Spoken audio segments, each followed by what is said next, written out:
Hello everybody and welcome back to another episode of the Director of Football Challenge with Livorno. Now in today's episode we have the final game of the season away at Genoa, who are currently in 12th position in Serie A whilst we are in 10th. But of course we've got some fixtures to review since the last time we met.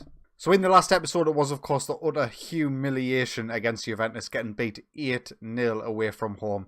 I wish I'd picked a different game to live com, but never mind, you live and you learn. We followed that up, getting absolutely smashed by Inter Milan this time, 4-1 at home. Lorenzo Del Pinto did put us in front inside 16 minutes, but Martinez equalised in the 20th and Mauro Icardi got himself a hat-trick, with the final goal of that coming in the 93rd minute, and it was another highly disappointing defeat. And highly disappointing defeat seems to be on the menu for us in the last few games. We then went away to Napoli, who were top of the league at the time of playing, and they absolutely smashed us 5-0. Lorenzo Insigne, Idris Mertens hat-trick and Zielinski getting the goals for them. This was not a 5-0 game, by the way. We should not have been beat by that scoreline. By no means did we deserve to get anything from the game, but 5-0 was definitely harsh. We then had a home tie against Pescara and another game and another defeat. Marco Sau gets the goal for them in the 68th minute, meaning we fall to our, I think it was our 4th consecutive defeat. Let's make it 5. We went away to Frosinone, who were in the bottom 3 at the time of playing. Obviously, we went away from home. We took the lead through Marczewski, our new signing in January, who hasn't really performed that great, if I'm too honest with you, but he is still probably one of the best players in the squad. But Joel Campbell and Perica got goals for Frosinone, 30th minute and 63rd minute respectively, and we fall to our 5th defeat consecutively. We finally ended the run against Udinese, who I think was second bottom at the time. We had them at home, and to be fair to Udinese, they probably deserved the 3 points, all said and told. But Rajcevic did put us in front inside 42 minutes, but Christian Caponia then scored in the 54th to equalise, and yeah, another disappointing result. And in the final game before we played Genoa today was a 4-0 home win, an actual win against Parma in an actual game where we did dominate. Andrea Gasparo put us in front inside 6 minutes, Luca Bogdan, Del Pinto and Giuridi getting the other goals for us. David Agazi did his best to scupper our opportunities by getting sent off in the 76th minute, but Parma couldn't make the extra man count and they didn't even get a consolation. And this is how the league table looks now at the end of the season with one game to play. We are currently in 10th position on 49 points, 3 points off 9th place Roma. I'm assuming they have a better head-to-head than us, so even a win wouldn't see us rise. And Atlanta are in 11th position, 5 points behind us. So no matter what happens today, we are finishing 10th. But what is interesting for me is the relegation battle. So it's going to be 2 of Parma, Frosinone or Udinese. Unless Sassuolo have got a really terrible head-to-head record, they're probably safe. But they are not completely safe depending on schedule and stuff like that. So I would love for Sassuolo and Udinese to go down, to be honest with you. They've got some players who, whilst we might not be able to afford or anything, it would just be nice to have them as an option for my director of football. So we'll see how that goes. We'll review the league table at the end of this season. So this is going to be the lineup for today, and this will be the final game for the likes of Lorenzo Dickman, Marczewski, Giuridi, Del Pinto. They are all loan signings, so they will be returning to their parent club at the end of this season. So you might never see them again, and I'll be really disappointed if we don't make a move for Lorenzo Dickman again next season. He's definitely been one of the standout performers for us this season. And we kick off the final game of what I would consider a highly successful season in Serie A. Of course, we went into it fully expecting to not only be embroiled in a relegation battle, but to probably finish bottom, to be quite honest with you. But our early season form in particular was just absolutely fantastic. There was even points where I was thinking maybe we might even be able to fight for Europe this season. But the second half of the season is really, we started playing how I thought we were going to play. You know, getting absolutely dominated by particularly the top sides as Giuridi comes forward here. Lorenzo Dickman on the right hand side takes a strike and it's saved by Radu. But yeah, the second half of the season's definitely been more what I was expecting. I just hope that we can strengthen enough in the summer transfer window to where we're not even considered a relegation battling side, as Gasparo goes close there. I can't say that happening because it would take a wholesale change in our squad if that was to occur. But we did actually, you know, I showed you the consortium takeover potential in the last episode. That has happened. They invested £2.5 million in the transfer budget. That was pretty much it. So not too many changes on the financial front, but we'll have a look at that at the end. And there draws the most boring first half of Football Manager history. We'll just G the boys up. They'll seem to react well to that, and we'll get back out for the second half where we're shooting from left to right. Highlight now, Lorenzo Dickman with the corner. It comes out to Marczynski on this right-hand side. Gasparo takes a strike in the box. Andrea Gasparo with an absolutely fantastic finish by our left-back. Giridi is the one that is credited with the assist. Was it his cross-in that came in? It probably was. I'm not paying enough attention, as you can probably tell. Yeah, it was. Giridi, I mean, unbelievable. He should not be hitting that first time with his attributes. Another highlight now, Genoa with the free kick. And Christian Janea gets a direct free kick goal for Genoa. I don't think we've conceded too many this season, but that is probably the best one if we haven't.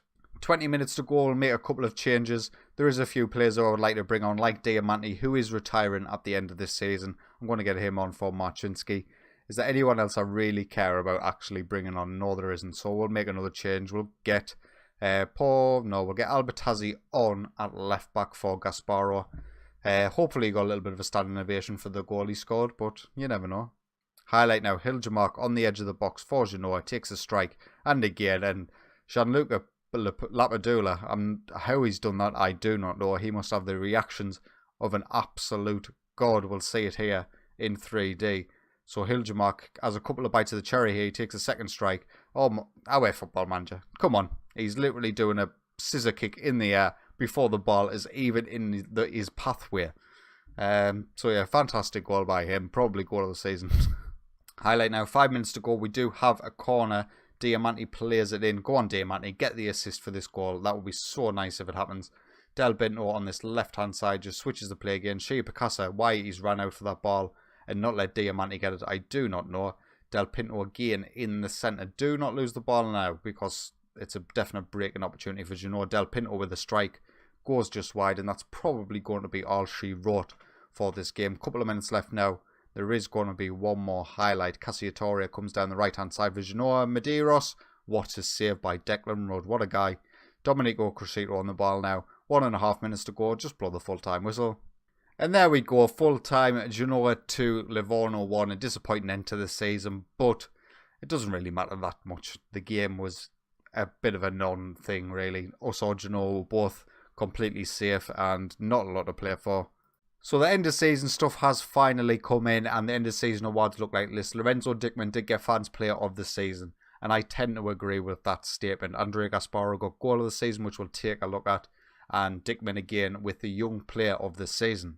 So we'll pick up the highlight here. This is the goal of the season. It falls to Rajcevic, to Gasparo, and what a strike that was. He's scored some peaches this season, definitely.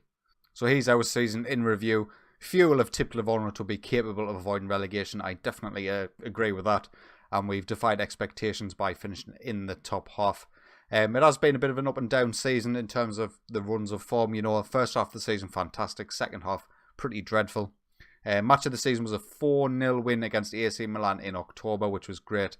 And the moment to forget was the match in the last episode against Juventus, where we got beat 8-0. In terms of the confidence, obviously the board are very happy with our performance so far. And the one concern was our poor run of results whilst using the 4-4-2 diamond formation. Listen, lads, if you want to attack our tactics, go on and try.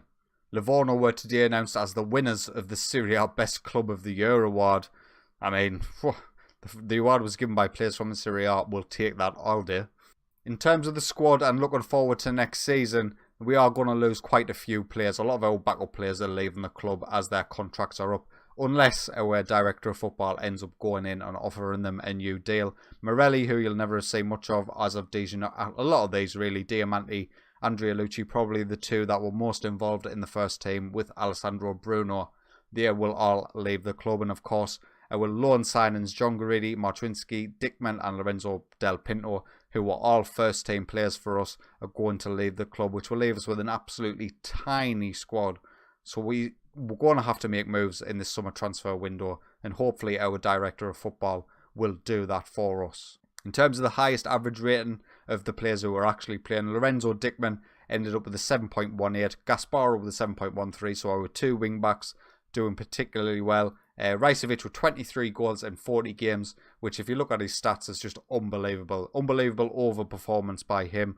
I can't expect him to do that again. 36 appearances, 18 goals in Serie A, and that was basically with him taking a holiday in the second half of the season, so can't expect that again. And the only other players over a 7 were Luka Bogdan and Giannelli was on a 7. Our 2 centre-backs. I did assume that them two would be quite important for us. Although they're not Serie A quality, they are one of the best parts of our team anyway, the 2 centre-backs. So I'm glad that their performances have got the average rating. Declan Rudd, of course, with a 6.96, which is fantastic for a keeper, particularly one who's conceded 70 goals in 37 games. So can't complain with that. He's been a decent signing, and hopefully that's a sort of similar signing our director of football can make in the summer. In terms of Serie A, Napoli did win the league. Inter Milan, AC Milan and Fiorentina will be competing in the Champions League. Juventus miss out, finishing in 5th position, will be competing in the Europa League. Parma, Udinese and Pescara are the teams that got relegated. So Sassuolo did get beat in the final day of the season, but head-to-head record means Parma are the team that drops down. So now I haven't had the message asking about my expectations for next year, which could change the transfer budget at the minute. But at the minute, it's at 4.36 million with £20,000 available in the wage budget, which is not too bad at all. Hopefully, our board might give us a little bit extra because we're currently sitting on a balance of £23 million. As you can see, ever since the start of Serie A, we've just been rising in the money because of just the low costs that we've got. And now that we've established ourselves as a Serie A team and managed to stay up, hopefully the sponsorships will follow in, the finances will continue to grow, and our director of football will have more money to play with. Now, in terms of our director of football, he's not the worst in the world, but he's not absolutely great either. I am considering whether I should make a move in terms of looking to replace him. His contract is up at the end of the season, so I'm considering maybe moving him on and trying to get in someone who, not necessarily who's going to make better moves, but it's just got better stats. So in terms of the first 11 and what I really want in the summer, obviously with Lorenzo Dickman gone, we're going to have to get a right back in who is decent. I wouldn't mind him signing another first choice centre back either, although Giannelli and Bogdan have done well for us this season. I do feel it's an area we could improve. Left back again, I mean, listen, pretty much everywhere. I would like him to sign a better player everywhere. Shia Bakasa is one of our best players. He's our striker, and you look, he's not good enough for Serie B in my opinion. He's suited to Serie B football. That's where he should be playing. He should be a backup at best. And he's a reflection of our whole squad, really. So I hope our director of football is busy. Well, that's going to be it for me from another season from Livorno, our second season in charge. I might say a very successful season at that. So if you have enjoyed today's video, please consider leaving a like. And if you enjoy my content, get yourself subscribed. But until next time, take it easy.